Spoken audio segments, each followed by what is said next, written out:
Hey folks, Chef Jesse, how's everybody doing today? Uh, let me start by, let me show you what oops, something I fell off. Let me just show you what I just cooked. And it's amazing. I just came up, I raised the temperature and the skin got toasty in like 10 minutes, which is amazing. So let me just turn the camera on. Let me get it. Okay, so this is a roast pork. There you go. Look at that skin. Look at that. And this skin was achieved in 10 minutes. I just came home. I raised the heat and it's done. It's amazing. That skin, that nice crunchy skin. Okay, so folks, what we're doing here today, that's a roast pork. A little piece of roast pork shoulder. Okay. And what we're doing here today, let me bear with me because I'm using a selfie stick that I'm not too familiar with. What I'm doing here today is a Cuban sandwiches. Now, for those who don't know what Cuban sandwiches are, it consists of a nice. I'm using some French bread. I have a nice French bread. It's huge. Look at this. Oh, look at that. Oh. Okay, so in the bread there's going to be ham, Swiss cheese, and roast pork, and pickle and mustard, and that's all there is. Very simple. And then I'm making some plantain chips. Plantains, plátanos, from family from the green bananas, from banana family, and I'm making them into chips. And I want you to watch this because I want you to watch this. So anyway, folks, you might have seen me cooking yesterday. I cooked for a couple of hours. I'm still exhausted. I did a lot of standing, and I'm paid for it now. You know, I can't stand up too long, but I stood. And I was having fun with the auxiliary police, and these guys had me cooking and all that kind of good stuff. And these guys deserve it. You know, they volunteer their time all year round, and once a year they have this picnic, and I'm the one who cooks for them. And so, anyway, I'm going to show you real simple how I'm going to do these plantains. These are the plátanos. They're green. These are not big. The one I usually like them, like longer, bigger, because they make great chips. But you know the chips that you buy in bags in the store, in the bodegas? Well, this is the same thing. And it's going to be similar to them. I'm going to slice them up using this contraction. Let me show you this contraction I got here. Let me turn that on. Okay, so this is the contraction I'm using. Okay, I've had this for a while. And it has this piece, this adapter. And very carefully, without touching the blade, I'm going to start to slice them lengthwise. Okay, so here it goes. Now, it doesn't always work. Sometimes they break, but I'll make the best of it. Okay. Yeah, we got one so far. Oh, see, it snapped. Oh, so this is not going to be easy. These plantains are not as green as I want and as large as I want, but they're gonna have to make. Okay. So anyway, yesterday I was at this barbecue and we had fun. Gibbo was with me. We cooked up some burgers, some hot dogs, some chicken, some ribs. We had some Italian sausages, of course. We have to have the Italian sausages, right? And we had a great time. We really did have a great time. And there was about maybe 20, 25 of us, and I was the chef. And actually, I had some help from the captain's sister that came from New Hampshire, and shout out to her. And she helped me out. It was a lot of cooking and other stuff. And of course, the chef never gets to eat. I ate a hot dog. I ate a hot dog all day, and I cooked about 50,000 hot dogs. And I had a hot dog. So what can you say? That's the life of the chef. We lose our appetite when we're cooking, smoke, and tasting, and all that. And it just happens to the best of us. So I got hungry when I got home. But anyway, I'm glad the guys had a great time, and I had a good time cooking. It actually relaxes me, and it gave me something to do. So even though today I'm paying for it, I just took some painkillers, and I was tired last night. I had a few beers after I finished cooking, and unwinded after a tough day. But anyway, we're back in the kitchen. That's the story of my life. And today we're making some Cuban sandwiches. And again, these sandwiches consist of roast pork, ham, Swiss cheese, and a pickle and mustard if you like, okay? And these chips, let me show you how they look. It's starting to look nice. Look how they look. Okay, ooh, look at that. Okay, so I'm going to deep fry these things. I'm going to put them in salt water for a little while, for maybe 15, 20 minutes, and in a bowl with the salt water, like so. Okay. And then I'm going to fry these up in batches so they don't get soggy. The roast pork is done. I actually cooked it for 4 hours to be exact. I put it in there at 2:30 and it's 6:26 right now, and I just shut it off because the skin got real nice and crunchy the way I was looking for it. This time I actually cooked the roast pork a little bit different. I usually cook it uncovered, and it tends to dry up a little bit when you cook it for a long time. So this time I covered it up, and then it's amazing that the last 10-15 minutes I raised the heat, and the skin popped right up, and it's nice and looks nice and crunchy, and and it's the best part of this meal. So yeah, Cuban sandwiches it is, folks. So anyway, folks, I'm going to continue cutting these because I have to concentrate on what I cut myself with this, and I will see you in a few minutes. I got about a couple more of these things to slice up, and then I'll see you right back. So don't go nowhere. Come on back in about 5 minutes. So folks, I sliced up this the roast pork. It was a little one, but it's got a lot of meat. And what I hate about this is that we don't eat the meat. The next day, after a while, the next day, it's got to be dumped. And it's a shame. But what are you gonna do? Maybe I'll give it some to some of my neighbors or something. I don't know. We'll see what happens. So. Let me put this back in the oven to keep it warm, and then we are going to start putting the sandwiches together. Okay, this goes back in the oven. Okay, and we're going to start frying up our plantain chips. And let's shift that over here, and we're going to start frying these plantain chips. So, folks, I'm going to start frying up my plantain chips. These are, like I said, these are just like the ones you buy in a bag. I don't know if you've ever had it, but they're nice. They're made from plantain. They put them in a bag. You find them in the bodegas and supermarkets all over the place nowadays. And these are the ones I'm duplicating at home, homemade plantain chips. Then we're going to start putting as they're frying up, I'm going to start putting up my sandwiches together. Because you can put the sandwiches together before you cook them. Before you put them in, you got to put them in a press. So restaurants actually make them, put them away in the fridge, and then when people ask for them, they just press them. So it's make them into a hot sandwich. So I can actually put these together, and then just press them later. So let's put this to the side here, and let's put the sandwiches together. Okay, let's put the sandwiches together. So folks, let's put these sandwiches together, and then I will show you how I press them. But I'm going to cook up so I'm going to open this up. In this case, I'm going to open up my sandwich, my bread. I'm going to open it up completely, okay? From top, across the top. Okay. So I don't want to create a pocket. I want to cut it completely, okay? For this kind of sandwich. Okay, there we go. So you got, okay. So we can take some of this dough out from the middle. Some people don't like the bread dough, but I'll take some of it out. Can't take too much of it out because then it's going to destroy the texture of the bread. Okay, so and we're going to press these. So these are sandwiches, okay. So the first thing I'm going to do is put the cheese on here. So I got some nice good Swiss cheese. Okay. So let's make this the bottom, this the top. Okay, so we're going to put the layer with Swiss cheese. Okay.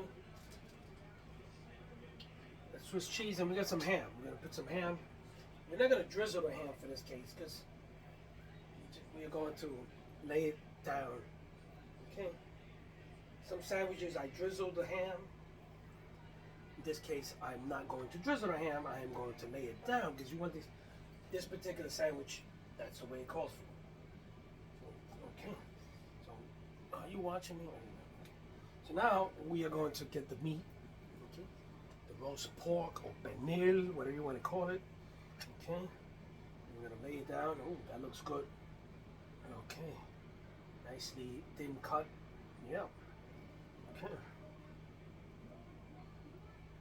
Look at that. It's got the nice juices in there. I'm telling you, this looks great. Okay.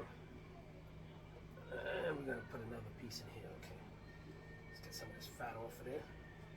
Okay, so look at that. Oh, looks good, right? Now we're gonna lay it. We're gonna put some pickles in it, like so.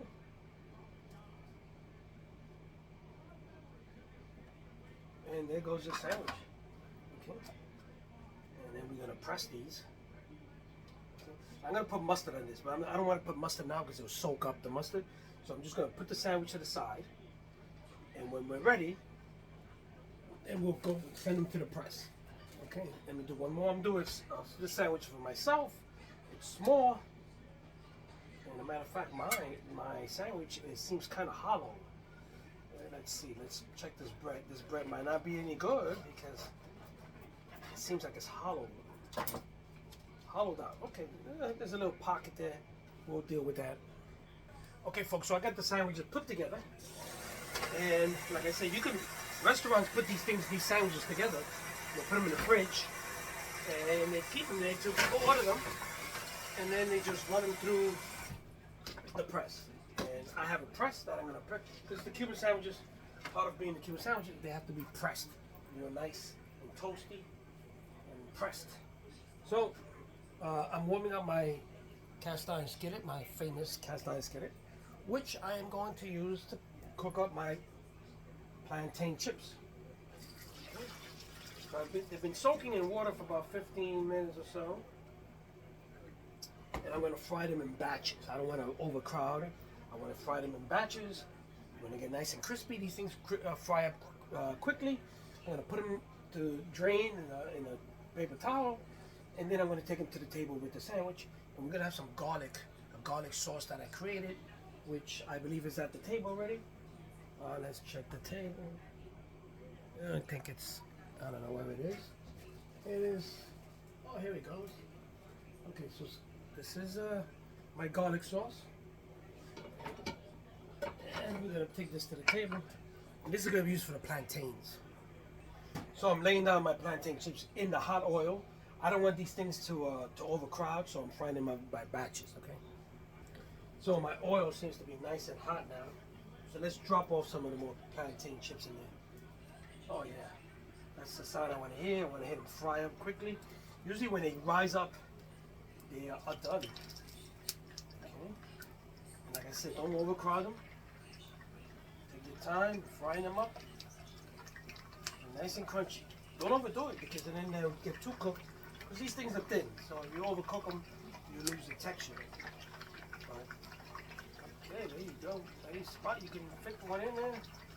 Put them in there. I wouldn't recommend frying this in the air fryer because I don't think they come out good. I really don't think. So these have to be fried and in oil. Okay. So I'm gonna fry this batch, and then I'm gonna fry the rest of the ones, and I'll show you how it looks. Oh, so look at the way these things are frying up. I got the ones over here. Look at this. Look how nice these things look. Oh, they're crunchy too.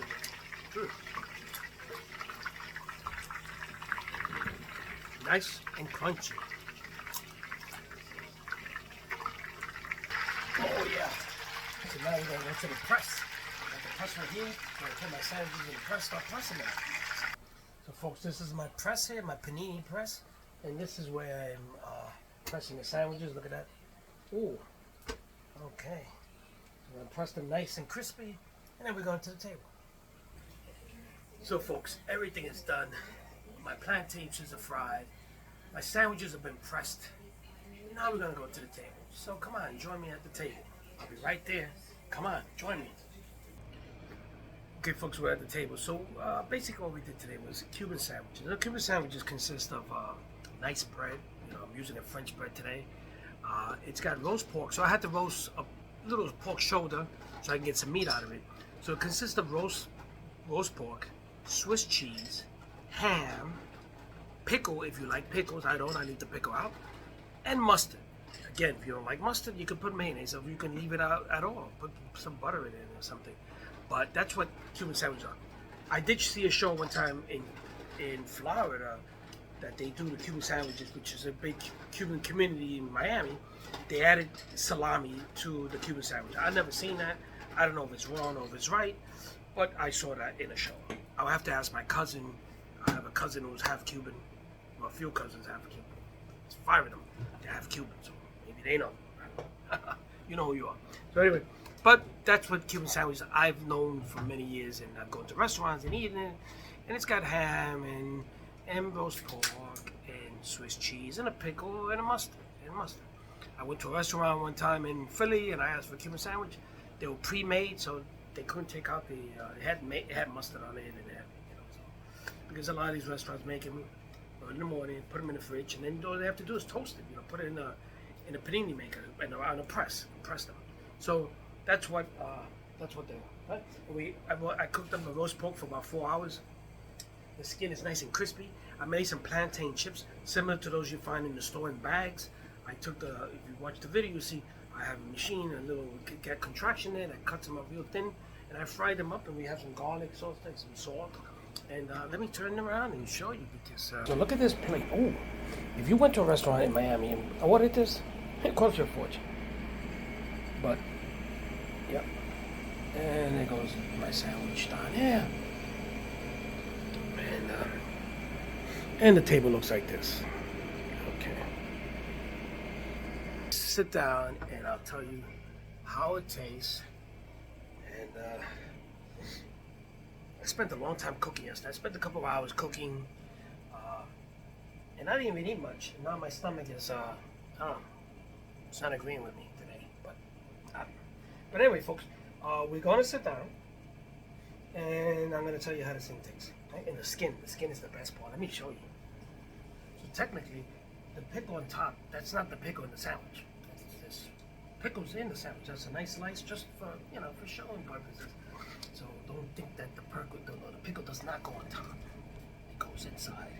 There you go. So anyway, folks, yeah, I don't know if you've seen my video. If you watch my video, you see me yesterday. I was barbecuing in the Bronx. We had a great time. It was a beautiful weather. Couldn't ask for anything better. After all these days of 90 and 95 degree weathers, and I think it's going back up. But hey, I'm not a weatherman. I'm a chef and a comedian, and that's all it is to it. So I'm glad they enjoyed the food. There was a lot of food. You have fun when you sit down and wait for somebody else to cook for you. It's the best.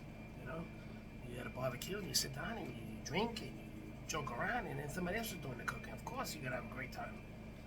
I enjoyed myself at the end. And I finally relaxed and had a couple of beers, and then I was able to relax. But I was exhausted by the end of the day, and I think I'm still exhausted. So anyway, this is the skin. What everyone who makes roast pork benin goes after this. This is like the main course of the benin. If you don't have this, don't invite people over because they're not gonna.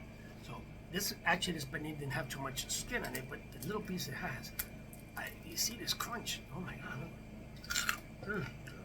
Huh? So that's the skin. They call it cuerito, which I guess cuero means skin, I think. You hear that crunch? So, but it's the best part of the pork. When people roast pork in their houses, and if they like a big pork, like it's huge. I've seen that happen. I went to a cousin of mine. They had a pig on a steak, spinning it. Yeah, it spinned it around. Spitfire. And they were cooking from like 4 in the morning. It was like the next day, people were still taking turns spinning it around. Now they got machines and stuff, but they were spinning it by hand. So it was the first time I seen that, like a roast pork beef. And it was kind of scary. So, yeah. So people tend to look for the skin. You go to restaurants, you want the skin. So yeah. So let's try the sandwich. It looks. Oh, look at the back of the sandwich. The cheese is melted in it a little bit slightly. It's got a nice crunch to it. Look at this texture. Look at this in there. Oh yeah.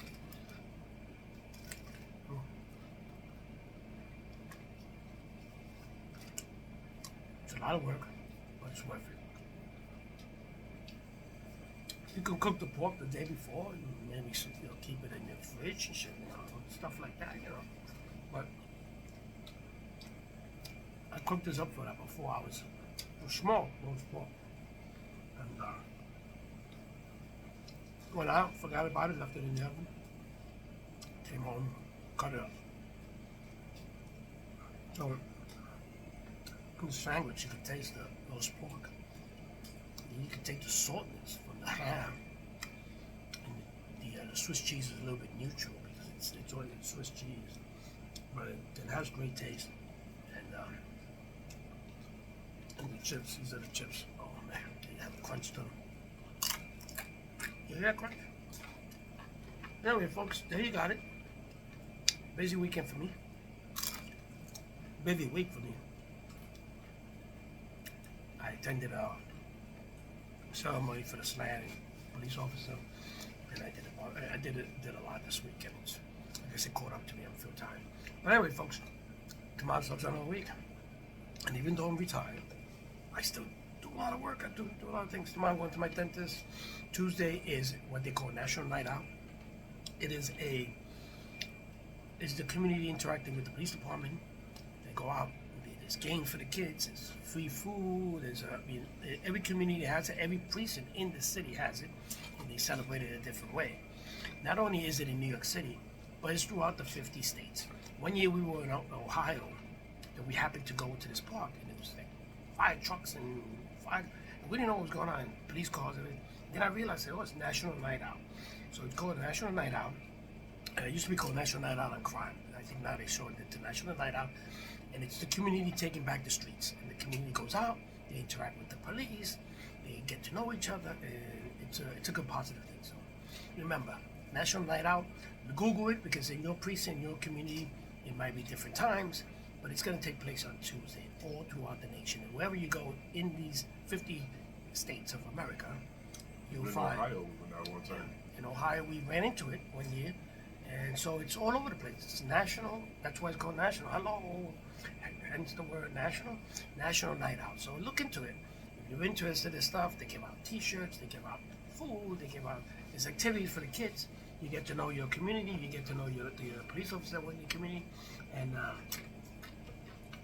it's a good thing. There's a lot of dislike for the police department. There's a time to meet, to get to know the police, get to know in case of emergency who is your community policing in charge, that good stuff. Because when stuff happens, people, I hate cops, but when something happens, they call the police. There's a bad apple in every bunch, but not everybody's bad. So police are out there to protect us, to protect and serve. And I don't think you do it. I don't think you put out a uniform for what they get paid for. So look into it and think about it. When you put on that uniform and go out there and stand in front of a gun, I don't know, but it takes a special